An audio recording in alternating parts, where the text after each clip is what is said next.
Hi students, so we met again. Students, last time कहाँ पर lecture over किया था?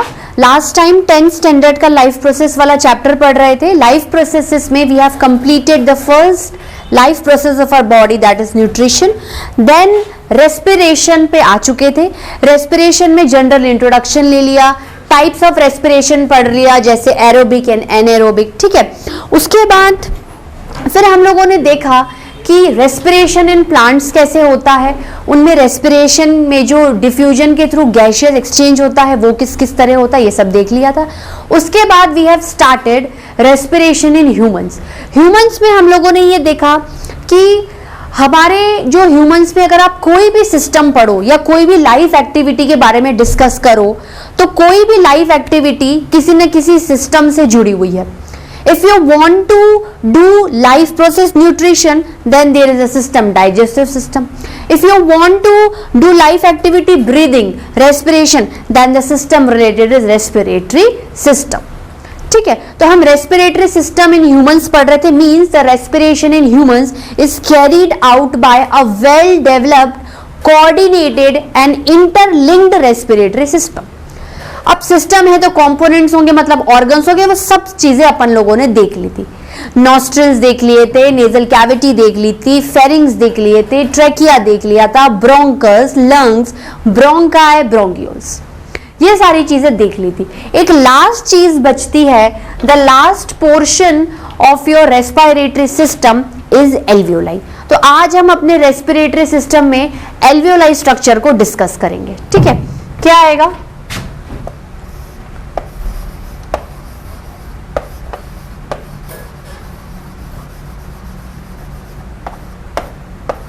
रेस्पिरेशन इन ह्यूमंस, ये देख रहे थे हम।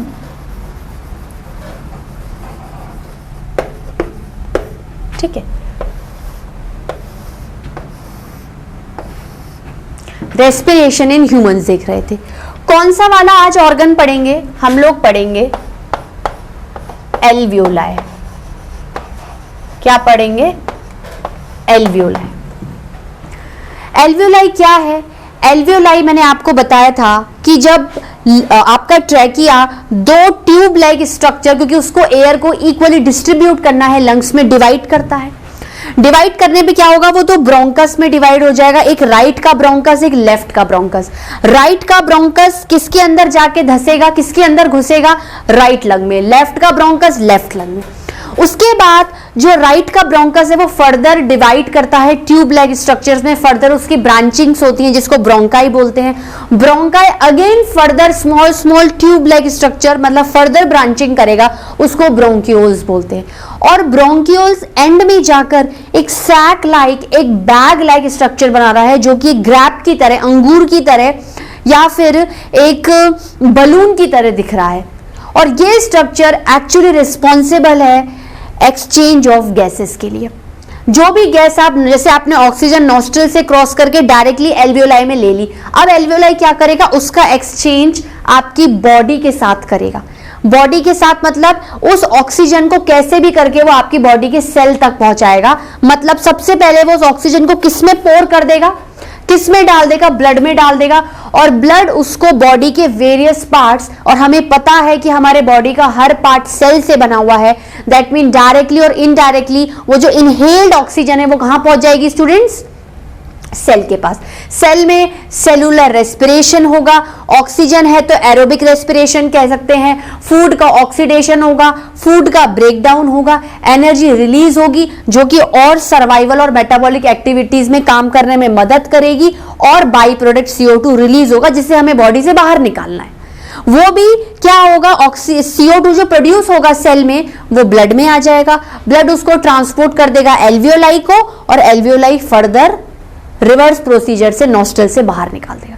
मतलब alveoli in this respiratory system are the structural and the functional unit because they are responsible for gaseous exchange. आप नॉस्ट्रल से लेके लंग्स तक देखना या आप नॉस्ट्रल से लेके ब्रोंकियोल्स तक देखना, सिर्फ एयर का पैसेज हो रहा है। आप देख रहे हो कि उनका जो गैसियस एक्सचेंज हो रहा है या जिस तरीके से वो उससे पास हो रही है, क्या वो बॉडी की किसी और चीज के साथ एक्सचेंज हो रहा है? नहीं, सीधे ऑक्सीजन गई ब्रोंकियोल्स में चली गई, सीधे CO2 आई ब्रोंकियोल से उल्टा आकर बाहर निकल गई। एक्चुअली एल्वियोलाई क्या रिस्पॉन्सिबल है, गैसेस को एक्सचेंज कर लिए, मतलब जो एक्चुअल रेस्पिरेशन का काम कर रहा है वो कौन करवा रहा है, एल्वियोलाई। ठीक है स्टूडेंट्स, इतना समझ में आया। चलिए वन बाय वन पॉइंट लिखते हैं। क्या लिखेंगे एल्वियोलाई में,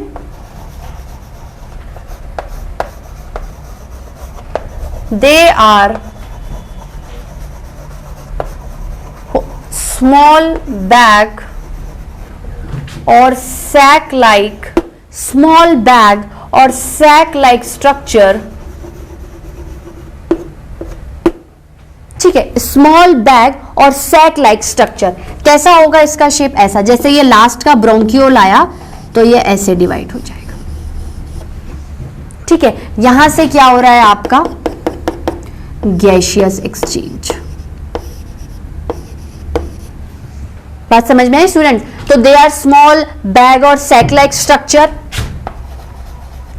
appearing just like balloon, appearing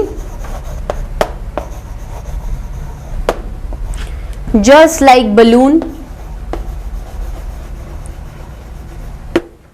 ठीक है स्टूडेंट्स, अब काम क्या है, देखो एल्वियोलाई बन कैसे रहे हैं, ब्रोंकियोल से। ब्रोंकियोल्स किस में टर्मिनेट हो रहे हैं, इस बैग और sac like स्ट्रक्चर में। इसको क्या बोलेंगे, एल्वियोलाई बोलेंगे। ठीक है, आप ऐसे भी ट्रिक समझ सकते हो कि A for air, A for alveoli. Alveoli किसका एक्सचेंज कर रहे हैं, एयर का एक्सचेंज कर रहे हैं। एयर में क्या है, गैसेस हैं। कौन से गैसेस, ऑक्सीजन एंड CO2। ठीक है, तो क्या कह सकते हैं, bronchioles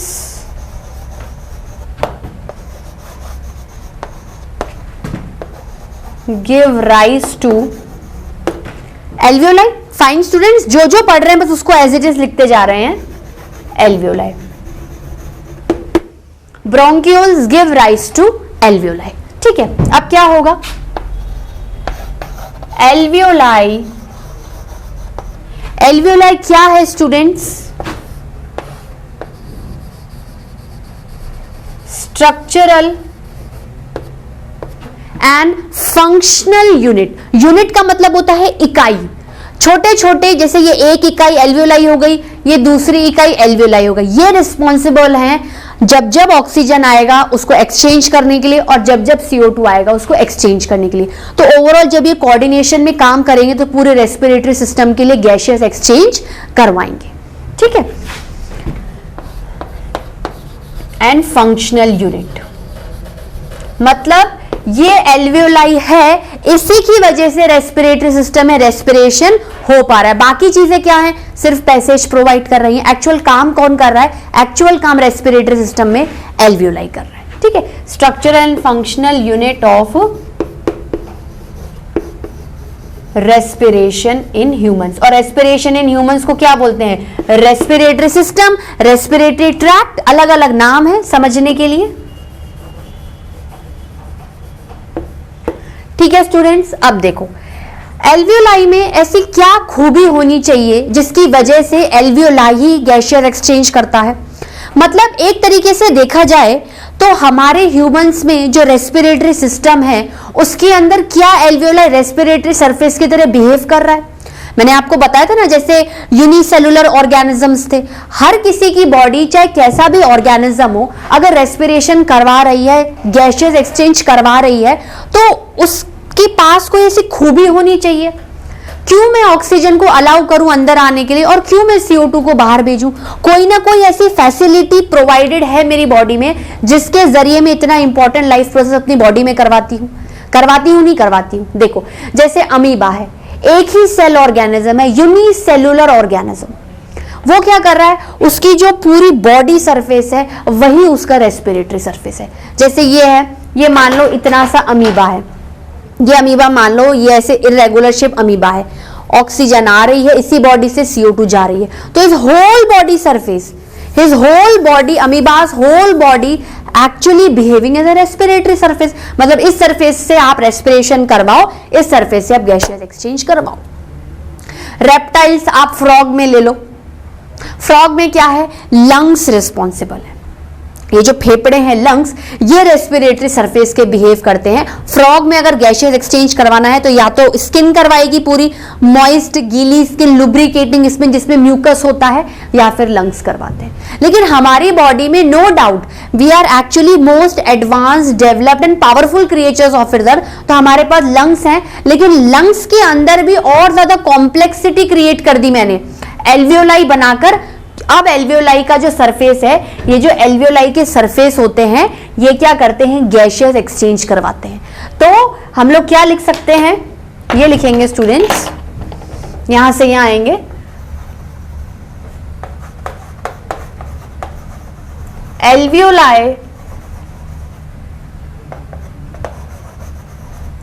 alveoli are the respiratory surface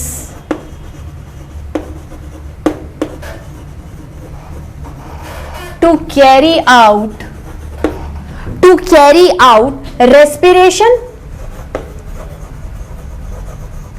respiration का मतलब क्या, एक्सचेंज ऑफ गैसेस, और उस गैसियस एक्सचेंज से क्या करना है, फूड में सिर्फ एनर्जी को क्या करना है, डिराइव करना है। ठीक है, गैसियस एक्सचेंज।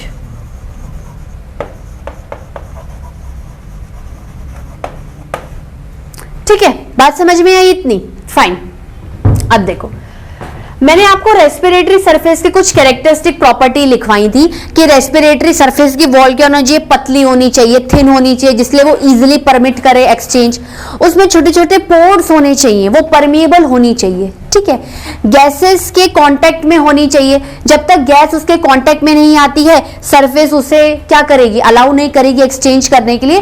तो जो भी कैरेक्टरिस्टिक हमने रेस्पिरेटरी सरफेस में लिखे थे, वही के वही एल्वियोलाई पे क्या हो जाएंगे, एप्लीकेबल हो जाएंगे। उसे वापस से रिपीट हम लोग नहीं करेंगे। ठीक है, अब देखो, ये आपका एल्वियोलाई है,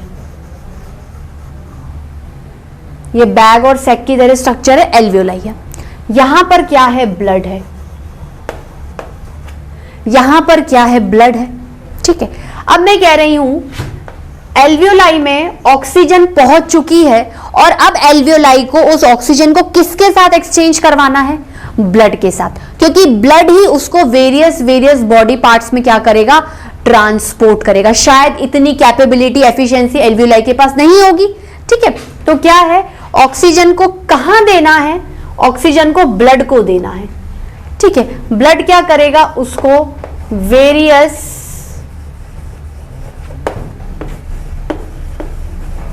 बॉडी पार्ट्स में क्या कर देगा, ट्रांसपोर्ट कर देगा, सर्कुलेट कर देगा।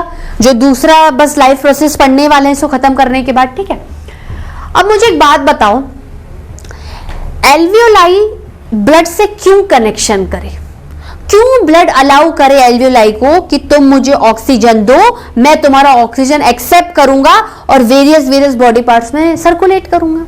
क्या ब्लड इतना फालतू है कि हर चीज को लेने के लिए रेडी हो जाता है? मतलब देखो, आज मैं हूं, मैं आपको पढ़ा रही हूं, ठीक है, आप मेरे लेक्चर्स को सुनते हो, समझते हो, इंटरप्रेट करते हो। ठीक है, पसंद करना नहीं करना वो आप पे छोड़ दिया मैंने।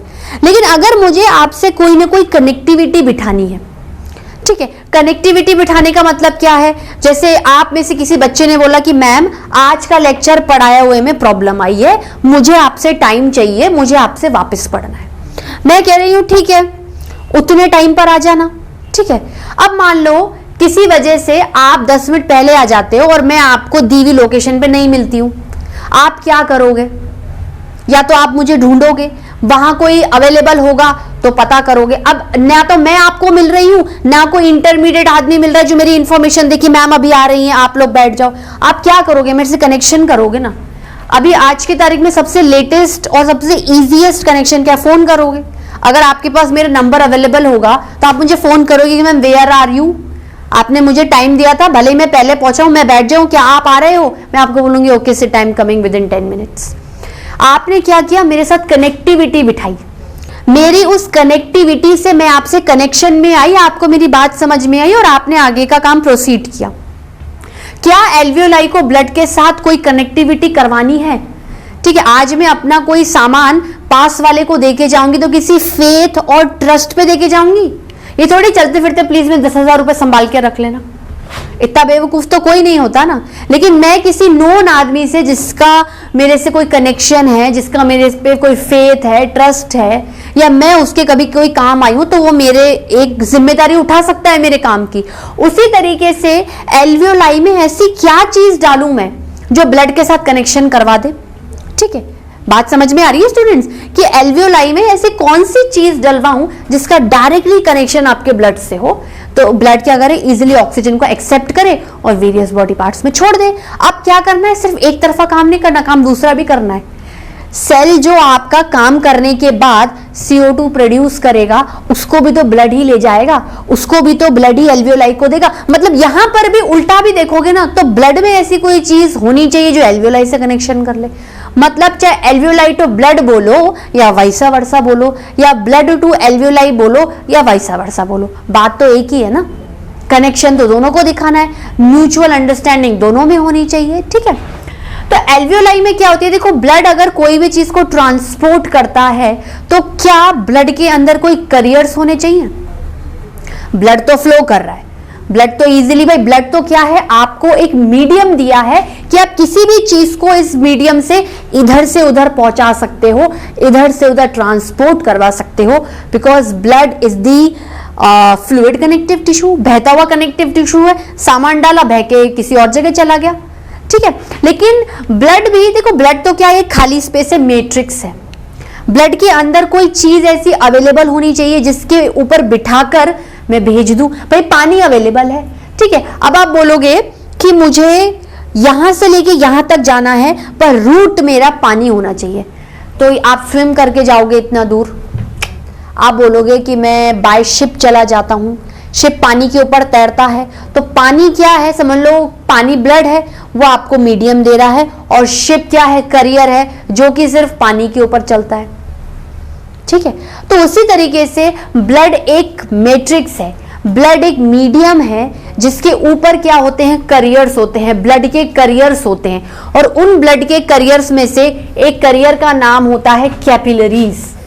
अभी नेक्स्ट चैप्टर में और डीप में पढ़ोगे, नेक्स्ट चैप्टर में क्या, इसी चैप्टर के दूसरे पार्ट में डीप में पढ़ोगे। नेक्स्ट चैप्टर मैंने गलती से बोल दिया था, तीसरा लाइफ प्रोसेस जो पढ़ने वाले हो उसके अंदर कैपिलरीज बहुत ही डीप में पढ़ने वाले हो, यहां पर हल्का फुल्का इंट्रोडक्शन समझो। ब्लड में क्या होती है, कैपिलरीज होती हैं, which are actually, capillaries are the blood carriers, जो पतली पतली थिन ट्यूब लाइक स्ट्रक्चर होती है, बहुत ही फाइन होती हैं, ऐसे होंगी, ऐसे इतनी पतली पतली होंगी, बिल्कुल पतली पतली। कोई भी चीज आपको पास करनी है, आप इनमें से पास कर दो। ठीक है, मैं कह रही हूं ब्लड की कैपिलरीज रिस्पॉन्सिबल होती हैं गैसेस को एक्सचेंज करने के लिए। मतलब कैपिलरीज में पावर होती है कि ऑक्सीजन को खींचूंगी और अपने अंदर से CO2 को बाहर निकाल दूंगी। वो कैपेबिलिटी एल्वियोलाई में भी है। मतलब एल्वियोलाई के अंदर कुछ कैपिलरीज डालूं जिनका डायरेक्ट कनेक्शन ब्लड की कैपिलरीज के साथ हो जाए, तो एल्वियोलाई की कैपिलरीज भी गैसेस एक्सचेंज करवाएंगी और ब्लड की कैपिलरीज भी गैसियस एक्सचेंज करवाएंगी। स्टूडेंट्स, ऐसा कुछ डायग्राम बनाओ, देखो ये आपकी क्या है, फाइन कैपिलरीज। ठीक है, फाइन बहुत ही पतली रेशेदार ट्यूब की तरह स्ट्रक्चर्स होती हैं जिसमें से आप कोई भी सामान पास करवा सकते हो। किसके ऊपर बिठाकर, ब्लड के ऊपर बिठाकर। ठीक है, ऐसे बोलूंगी बोन और कार्टिलेज, गलत हो जाएगा। ठीक है, इनका कनेक्शन किससे होता है, देखो मैं थोड़ा सा दूसरे कलर से बता रही हूं जिससे कि आपको समझ में आए। ये ब्लड की कैपिलरीज है,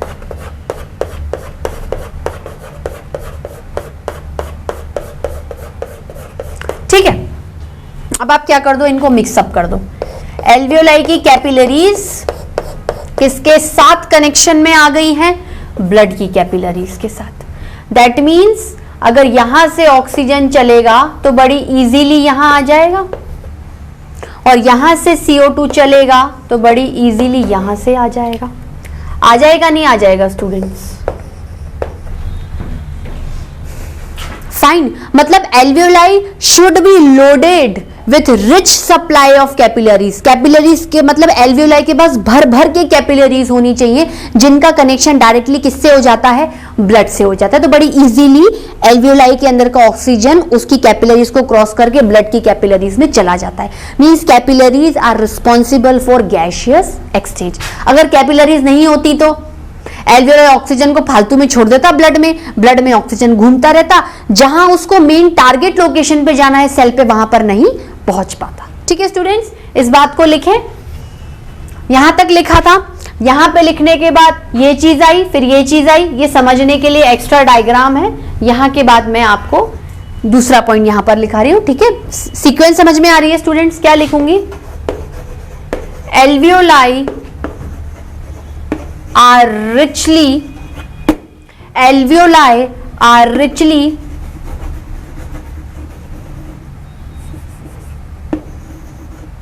supplied by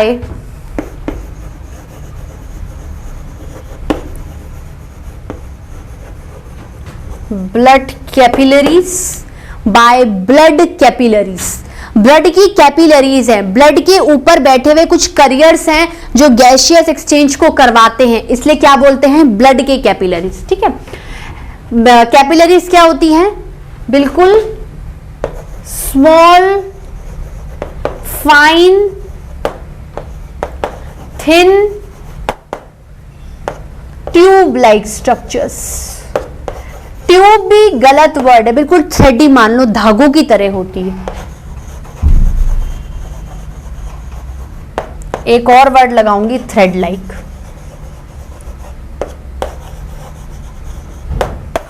ठीक है स्टूडेंट्स, मतलब ऐसे कुछ होंगी।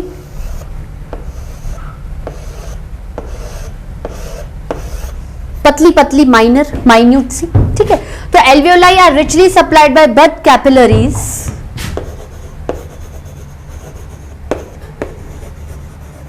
which are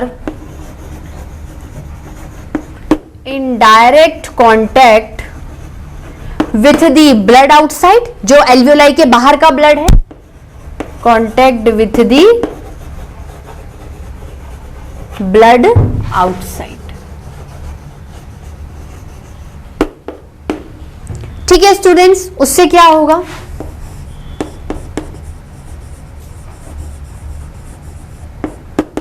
फैसिलिएट gaseous exchange. किसके बीच में? Between alveoli and blood through the capillaries. Capillaries किसके लिए कॉमन है? एल्वियोलाई के भी कॉमन है और ब्लड के लिए भी कॉमन पार्ट है।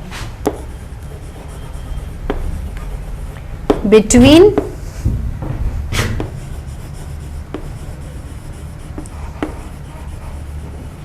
alveoli and blood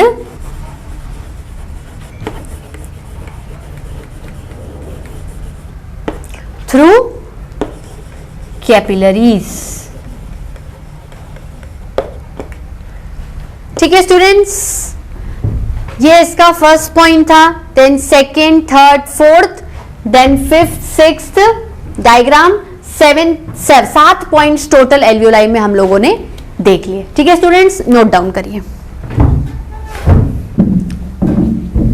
students note down किया? चलिए, इसी के साथ रेस्पिरेटरी सिस्टम में आपका एल्वियोलाई क्या हो जाता है, कवर अप हो जाता है। अब अपन गैसियस एक्सचेंज की एक फ्लो चार्ट के हिसाब से क्या बनाएंगे, टेबल बनाएंगे। ठीक है, उसके बाद आपका ये वाला टॉपिक खत्म हो जाता है। देन हम लोग नेक्स्ट टॉपिक पढ़ेंगे आपका किस तरीके से इनहेलेशन और एक्सहेलेशन आपकी बॉडी में होती है। ठीक है, किस तरीके से ऑक्सीजन, क्यों ऑक्सीजन में चाहूंगी कि एटमॉस्फेयर से मेरी रेस्पिरेटरी सिस्टम में चला जाए, और क्यों मैं चाहूंगी कि CO2 अंदर से बाहर चली जाए। शायद कुछ गैसियस डिफरेंस होगा डिफ्यूजन की तरह, वो सब देखेंगे। ठीक है, सबसे पहले हम क्या करेंगे, चार्ट बनाएंगे इसका। कैसे? ये क्या हो गए, नॉस्ट्रिल्स हो गए। ये क्या हो गए, आपके नॉस्ट्रिल्स हो गए। ठीक है, नॉस्ट्रिल्स के बाद आता है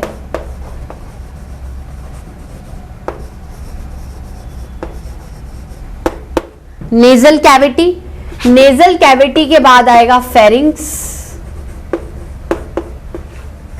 ठीक है स्टूडेंट्स, फेरिंग्स के बाद क्या आएगा? ट्रैकिया। ट्रैकिया के बाद आएगा ब्रोंकस, जो किसके अंदर जाएगा? लंग्स के अंदर। ब्रोंकस फर्दर किस में डिवाइड हो जाएगा? ब्रोंकाई में। फिर ब्रोंकियोल्स और फाइनली एल्वियोलाई। एल्वियोलाई किससे कनेक्शन में आएंगे? ब्लड से कनेक्शन में आएंगे। और ब्लड किससे कनेक्शन में आएगा? सेल से कनेक्शन में आएगा। उस सेल में क्या पड़ा हुआ है? सेल के अंदर फूड रखा हुआ है। अब देखो कैसे रेस्पिरेशन होगा, मतलब किस तरीके से गैसियस एक्सचेंज भी होगा और फूड का यूटिलाइजेशन भी होगा, मतलब फूड का ब्रेकडाउन होगा और हमें उसमें से क्या मिलेगी? एनर्जी मिलेगी। ठीक है, देखो ये ऑक्सीजन क्या हुआ?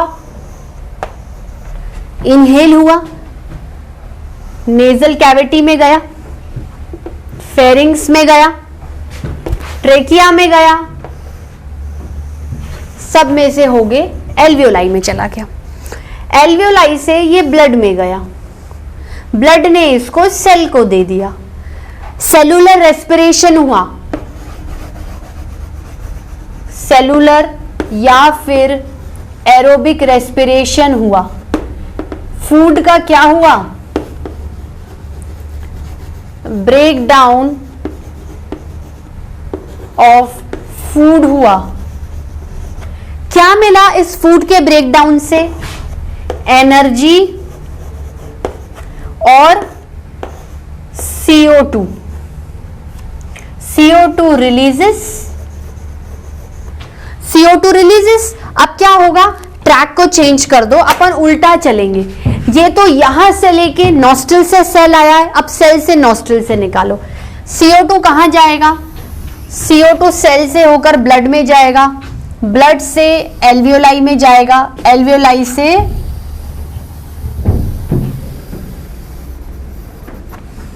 ठीक है, और इनका लिंक किससे है? एटमॉस्फेयर से। ठीक है स्टूडेंट्स, इसी के साथ आपका जो मैं बात करूं कि रेस्पिरेटरी सिस्टम इन ह्यूमंस वाला टॉपिक क्या हो जाता है, यहां पर कवर अप हो जाता है। ठीक है स्टूडेंट्स, तो वैसे मैं आज का लेक्चर भी यहीं पर ओवर कर रही हूं। देखो अभी आपके रेस्पिरेशन इन ह्यूमंस में एक टॉपिक बच गया, इनहेलेशन एंड एक्सहेलेशन। वो मैं नेक्स्ट लेक्चर में पढ़ाऊंगी क्योंकि इस लेक्चर में पूरा कंप्लीट नहीं हो पाएगा। देखो आपने क्या किया, जो भी पढ़ा था ये समझ लो उसकी समरी है। ये क्या है? उसकी समरी है। अगर समरी की बात करें तो इस प्रोसीजर में एक्चुअली हो क्या रहा है, इसमें रेस्पिरेशन हो रहा है। क्या हो रहा है स्टूडेंट्स? रेस्पिरेशन हो रहा है। रेस्पिरेशन का मतलब क्या होता है? 2 स्टेप प्रोसीजर। सबसे पहले गैसियस एक्सचेंज होगा, सबसे पहले गैसेस का एक्सचेंज होगा, O2 एंड CO2 आपस में लिंक्ड अप होंगे और उसके बाद क्या हो जाएगा? Utilization of energy. Utilization of energy, ये मेन कॉन्सेप्ट है आपके रेस्पिरेशन का। ठीक है स्टूडेंट्स, आज के लेक्चर में इतना ही। अभी तक हमने रेस्पिरेशन मतलब रेस्पिरेशन इन ह्यूमंस पढ़ा, उसमें रेस्पिरेटरी सिस्टम पढ़ा, ये उसकी समरी थी। देखो इस समरी में क्या है, एक तो सारे ऑर्गन्स आपको एट अ ग्लांस नजर आ रहे हैं। एट अ ग्लांस नजर आने के बाद आपको गैसियस एक्सचेंज नजर आ गया। ये गैसियस एक्सचेंज पहला पॉइंट मैंने क्लियर करवा दिया। और दूसरा पॉइंट सेलुलर रेस्पिरेशन, जिसमें से एनर्जी मिलेगी, यूटिलाइजेशन ऑफ एनर्जी भी क्या हो गया है? कंप्लीट हो गया है।